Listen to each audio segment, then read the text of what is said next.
You're listening to Boomers Today with your host, Frank Sampson.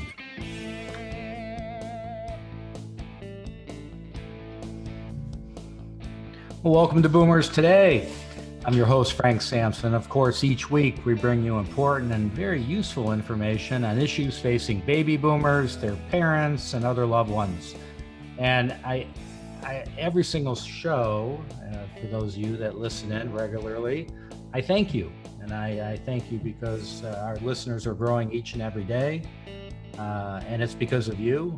We grow organically. Many of you have shared our show or individual podcasts with family and friends. And I just want to thank you for doing that. And more people that get connected to Boomers Today, they'll learn quite a bit. And I know why you're sharing it is because we have great guests, and we're not going to disappoint you today. We have with us Dr. John Neustadt, who is the founder and president of Nutritional Biochemistry, and has spent 2 decades as a clinician, researcher, writer, and entrepreneur creating solutions that improve people's health. His products have been shipped to people in 15 countries. He's published more than 100 research reviews, lectures frequently at medical conferences, received a dozen US FDA orphan drug designation for the potential treatment of rare diseases, and was recognized as one of the top 10 cited authors in the world for his work. His latest book is Fracture Proof Your Bones, a comprehensive approach to osteoporosis. So, Dr. Neustadt, thank you so much for joining us on Boomers Today. I really appreciate it. Thank you for having me. I'm excited to share what I've learned. Yeah, great. So, you, I know, are an expert in a lot of areas. So I'm sure we're going to be touching quite a few things, but I think we're going to zero in certainly at the beginning here on osteoporosis. All right, which is I think something that people don't fully understand, and so that's what we're here to do, is to educate people, right? So tell us really a little more about osteoporosis, anything that you could share that you think will be helpful to our listeners as kind of an overview, and then maybe we'll zero in on certain things. Osteoporosis, as I hope most people understand, is a disease that affects bones. And it's characterized by decreasing bone mineral density, but not just that, decrease in bone strength, which predisposes people to fractures. In fact, every 30 seconds, someone is breaking a bone because of osteoporosis. It's that common. If you're a woman 45 years old, your risk of getting an osteoporosis fracture is greater than your combined risk for breast, uterine, and ovarian cancer. And shockingly, if you're a woman 65 years or older, your risk of dying if you fracture a hip with osteoporosis is up to 36% within a year. And over half of those people who survive end up with chronic pain. A significant number of those people need continued nursing home care.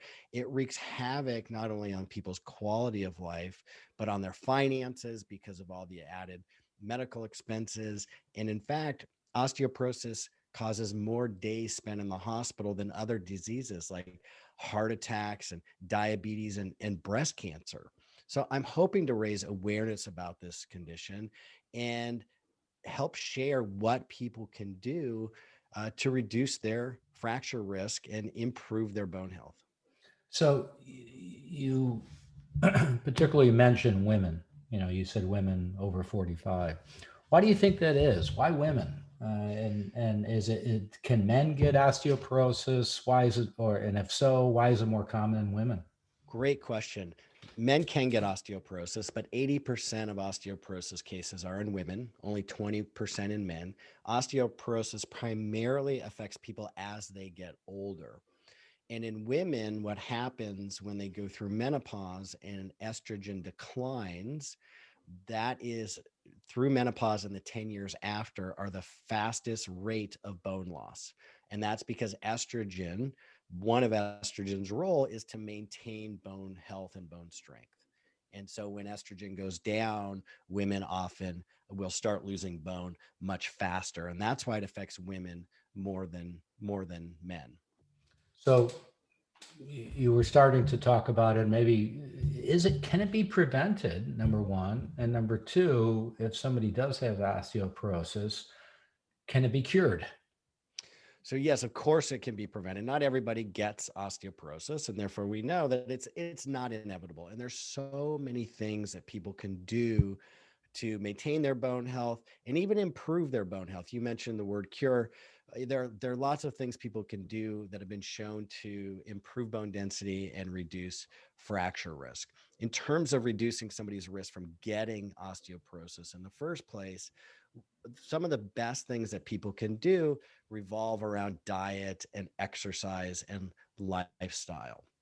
We know that eating a plant forward diet, like the Mediterranean style diet, it emphasizes more whole foods and making sure you're getting enough protein. Those are associated with healthier bones and reduced risk for osteoporosis and fractures. Hmm. Making sure you get enough sleep. Not getting enough sleep, less than 6 hours a night, is associated with faster bone loss and osteoporosis.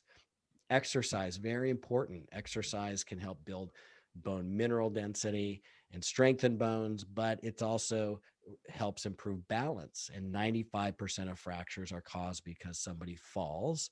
So anything you can do to prevent falls will prevent fall related injuries, including breaking a bone with osteoporosis. Medications is a common cause of osteoporosis. That's a hidden danger. There's a chapter in my book just on medication induced osteoporosis, just like there's a chapter in my book about sleep and diet and other things people can do. However, with respect to medications, one of the most important things people can do is learn which medications damage bone, create osteoporosis, and increase fracture risk, so they can have the conversation with their physician and see if they're on one of those medications, if they can decrease the dose or switch to a safer one. Two common examples that many doctors aren't even aware of are antidepressants. Especially as people age, they're much more likely to be prescribed antidepressants. Any of the antidepressants that increase serotonin, like Prozac, we know damages bone. And in fact, the research shows that for every 19 people taking that class of medications for 1 to 5 years, we will expect one person to break a bone. And even within the first year, there's an increase in fracture risk. Similarly, acid blocking medications, so common in terms of people taking them over the counter and prescribed. Those also damage bone and increase the risk for fractures. And so, education is a key component, in my opinion, to prevention, because there are many things people can do when they are proactive with their health that can prevent both the disease and fracturing a bone if they were to have osteoporosis. You know, it's interesting as you were talking about many of these things. Aside from the fracture of the bones, a lot of the prevention very similar. As you know, I work in the field of senior care with people with dementia quite often. And it's just as you were talking, I'm going, that's the same thing we tell people as it relates to dementia, many of the things you're talking about. So there are some similar, exercise, sleep, all the things we talk about. So, but I do have a question as far as on osteoporosis. People might be thinking if they had a parent or other loved one in their family that had it, is there any studies done as far as can it be is it hereditary, or what are your thoughts there? I love that question, and I've had it before. In fact, I've gotten so much I address that in my book as well. There is no osteoporosis gene that has been identified. It is a chronic degenerative disease, and like all chronic degenerative disease, it is what's called multifactorial. There are a lot of different reasons why people get it and factors why people get it. It is sometimes referred to as genetic. If your mother had osteoporosis, you are most likely, you're not most likely, you're at higher risk of getting osteoporosis. And historically, doctors have just said, well, it's genetic then. That's an assumption. And I think it's an unfortunate assumption to make because the proof just isn't there. Um, really what I think is happening and what the research shows is children tend to adopt the habits of their parents. And so if your parents had poor diet and poor lifestyle, or were smokers, or weren't exercising, those are more likely to be habits that their children, that we as children adopt into our adult years. And all of those increase somebody's risk for osteoporosis. That Right. doesn't mean it's genetic, it means it's learned behavioral. And in fact, the CDC for chronic degenerative diseases, has published a statement that as we get older, our genetics play less and less a role in our overall health, and it's primarily lifestyle and diet. Right. So I'd like to, you said something before that was very interesting that learning a lot from you here. But medications such as Prozac could have an effect on people relative to osteoporosis. Uh, let's talk a little bit about depression. Uh, what if somebody? What if the doctor who prescribes this? I don't think it's a really good idea to decrease this particular individual on this medication at Yeah. this point. So what suggestions do you have or input do you have relative to people with depression? That's a great question. So first, I would say that there's a lot of benefit that can be had from working with an integrative physician, a functional medicine doctor or a naturopathic doctor who's trained not only to look at the proper use of pharmaceuticals, but also who can talk about nutrition and lifestyle and nutrients, specific nutrients that we know the research shows are involved with affecting mood and have been shown when they're in the healthy range to improve mood. And I'll give you an example. Iron is a common deficiency in many people, women especially. The test that is run for an iron screen is usually just a CBC. It looks for anemia, low iron in the red blood cells. It reduces the ability of the red blood cells to carry oxygen, and it can cause depression as one of its symptoms. But the most doctors are not running the most sensitive indicator for iron status, which is a serum ferritin test. And women who are having their periods every month, are losing iron in their menstrual blood, they're at an elevated risk for iron deficiency. Women who have had children are at an elevated risk for iron deficiency and other nutritional deficiencies as well. And what the research shows is that with the serum ferritin, if that number is less than 50, there was a clinical trial done, and the women were complaining of fatigue and low mood. They supplemented them with iron, and the number went up above 50, and their mood and their energy increased. Right. And that's just one example of one nutrient. So it may be that a nutritional medicine approach can be very helpful and effective to improving somebody's mood.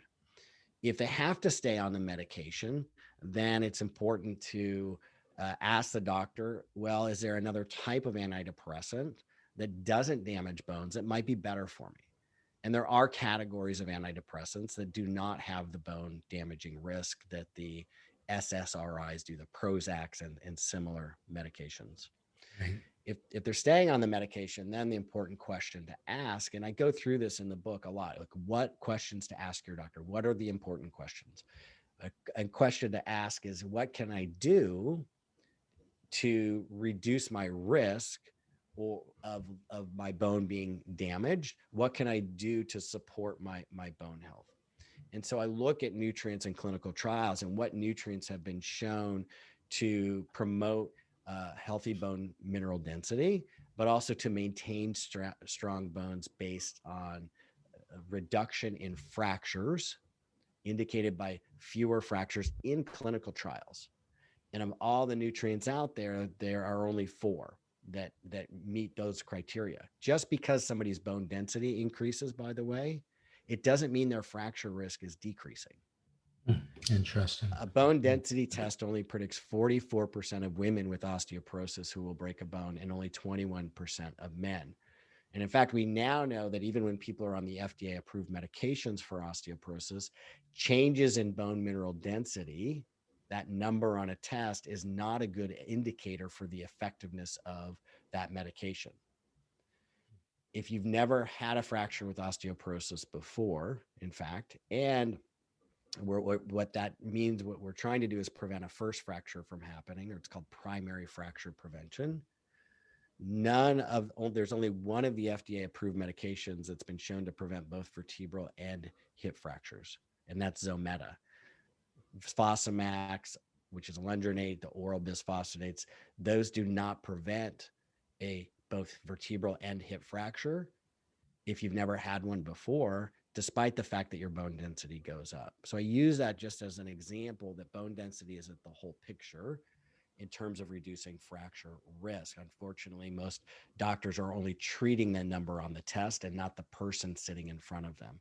And it's a holistic approach that the research shows has the best results in terms of being able to reduce people's risks for fractures. So when it comes to nutrients that can support bone health and promote bone health, calcium and vitamin D, and a specific form of vitamin K2 called MK4 in the amount of 45 milligrams a day have been shown to promote healthy bone density and maintain bone health, maintain bone strength as indicated by fewer fractures.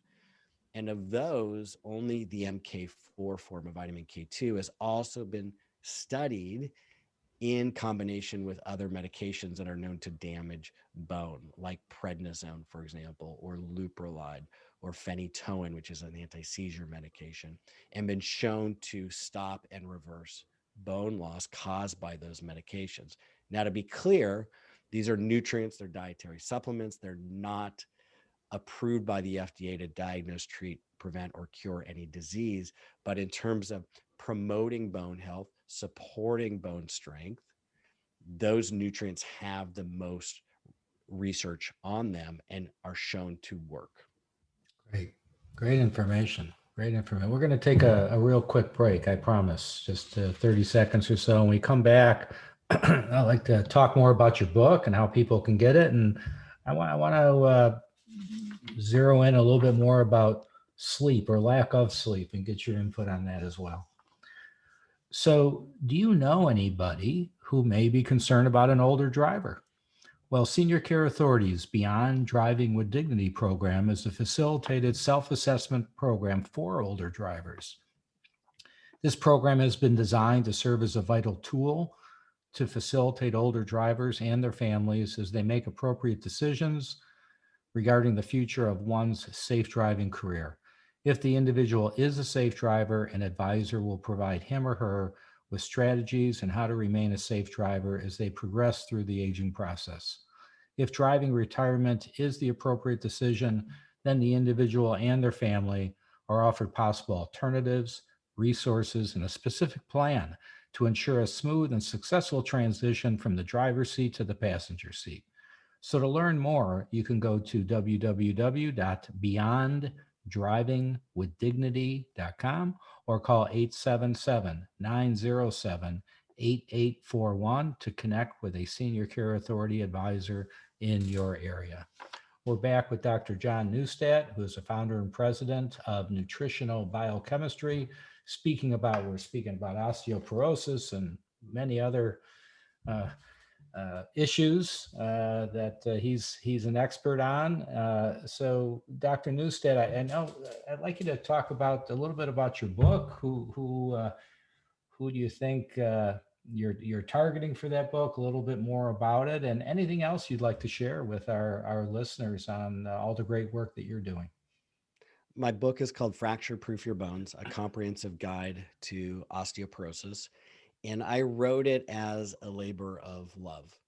It really is a love letter to my patients. I started down this path over a decade ago, 15, 16 years ago, because I was working with patients with osteoporosis and thought I was doing a good job because their bone density was going up. My mother-in-law has osteoporosis, and she was on Fosamax, and her physician was happy. Her bone density was going up. She was happy because her bone density was going up. I was happy because of that. And we all thought she was protected. And then she fell and broke her hip. And I thought to myself, something's wrong here. What's going on? And I started diving into the research and really trying to understand osteoporosis and realized that the conventional approach to just treating the number on the test, that bone density, is woefully inadequate and leaving tens of millions of people unprotected and at risk of fractures. So I wrote this book with my decades of experience and research to not just help the general public understand from a holistic point of view what they can do to protect their bones, what they can do in terms of asking questions to their physicians to make sure they're getting the best possible recommendations and care so they can make better decisions about themselves. But I'm also using it to educate doctors. Doctors really are confused about osteoporosis. They don't understand the holistic approaches. They're not sure what to do if they get a bone density test result that's low. And many of them, frankly, don't even know how to interpret it, the test result well. So this also is helping them, but it's both for the general public and written in a way that there's not a lot of real technical jargon, but also for physicians who are not experts in this, who want to start moving in the direction of this integrative approach. Great, great. And do you have a website at all that if people want to learn more about what you're doing? Thank you for asking. Yes, my website is nbihealth.com. That's nbihealth.com. And it's got the products I created. In fact, I could not find in my clinical practice working with patients using nutritional medicine, nutritional approaches. I couldn't find the dose or combination of nutrients I needed to help them that in existing products shown in clinical trials to work. So that's why I founded Nutritional Biochemistry Incorporated, or NBI, to create those solutions. My OsteoK and OsteoK Minis formulas were some of the earliest ones, came on the market, started in 2007, because I needed something to support healthy bones and to promote bone health and maintain strong bones. And that's what the research showed worked. And those combinations in the doses didn't exist and still don't. So those products are on my website. The book can be found on my website. Tons of free resources with blogs that people can read to educate themselves about. And so thank you for asking about my website. Great, great. So uh, I like to talk about a subject matter because I deal with this with friends. I'm at an age where I got friends, and it seems like we go out to dinner or we whatever, and the discussion is sleep. Kind of sad that that's what we talk about, or lack of sleep. Let's put it that way. Love to get your take on it. I mean, that's I know you have dedicated a chapter in your book about it. Um, is it just aging that sometimes people have challenge with sleeping? Are we over medicating? Are we talk to us about how we can improve our sleep? Great question. I love this. I've lectured at conferences about sleep and sleep disorders. I myself struggled horribly with insomnia for years and had a difficulty sleeping. Tried every product out there, and may work for a little while and then not stop working, which is why I finally formulated my sleep relief product. Because what we find with sleep as people get older, they do tend to have more difficulty falling asleep, but getting into that deep restorative sleep that stay there. When we fall asleep, there are four stages of sleep. Those stage 3 and 4 are the restorative stages of sleep that we need to get into to feel rested and refreshed in the morning. And our body uses those stages to heal and repair damage as well. So there are two real things that happen. There's difficulty falling asleep for people and difficulty staying asleep. And there are many reasons why people may be having challenges with one or the other or both. One of the most common that I'm finding these days are people on screens. tablets and phones before bed. Research studies showed that some people who are on screens, it depletes their melatonin, which is important for people, falling asleep. And so it takes them a little longer to fall asleep. But more importantly than just the 10 minutes longer it took them to fall asleep in the study, it took them hours longer to feel fully refreshed in the morning, meaning they weren't getting into those deep restorative stages of sleep. So turning off the technology a couple hours before bed, reading a book, connecting with friends, TV, I think, is okay, not as bad, but definitely trying to get off of those tablets and phones right before bed is important. The other thing as well is, some people don't have great sleep hygiene, meaning their room is not the right temperature. 68, 69 degrees is what the research shows, or they may benefit from a weighted blanket, or the room is not dark and quiet, or some people actually may need some white noise, and there are white noise machines people can get for a little background noise to help them sleep. Many medications disrupt sleep, which people are not aware of. And so that's something, if you're having a difficulty sleeping, discuss that with your doctor or your pharmacist. One of the most underutilized healthcare professions in our system are pharmacists. They're brilliant, they're very well educated, and they're underutilized. So I really recommend people ask these questions of their pharmacists as well, because they are the experts on the medications. Great. Thank you. So one last question. Anything you'd like to leave our listeners with? Any words of wisdom? There's a lot you can do when it comes to bone health. And one of the misconceptions about bones is that it's just isolated. Oh, I just have osteoporosis. No, your bones are a canary in the coal mine to your entire body and how it's functioning.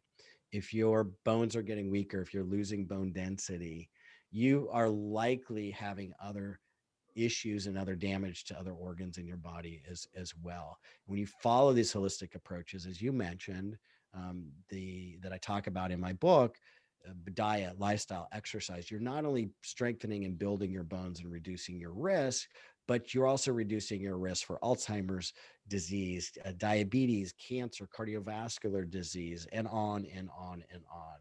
So bones are much more than just those incredible things in our body that help us walk and run and hold our loved ones. Dr. John Newstead, thank you so much for joining us on Boomers Today. I really appreciate it. Really appreciate it. Thank you. And I want to thank everybody out there for joining us on Boomers Today. Look forward to talking to everybody next week. Please be safe. I'll talk to everybody soon. You've been listening to Boomers Today with Frank Sampson. To learn more about today's show, visit boomerstodayradio.com and join us next time for another edition of Boomers Today.